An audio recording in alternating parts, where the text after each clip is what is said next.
Excited to try out DeepSeek AI but not sure how to install it? No worries. In just a few steps, I'll show you how to download and install DeepSeek AI quickly and easily. Hello everyone, welcome to Tech My Life. In today's video, I'll be showing you how to download and install DeepSeek AI. So without any further ado, let's get started. First of all, go to Play Store app on your phone.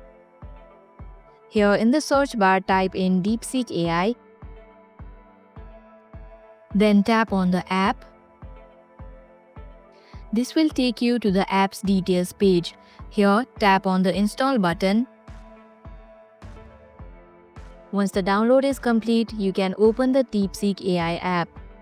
You may need to sign in or create an account if you haven't already. Once logged in, you're all set to explore its features. And that's it. Now you have DeepSeek AI installed and ready to use.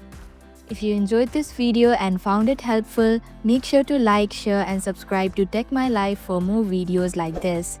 Don't forget to hit the bell icon so you're the first one to know when a new video drops.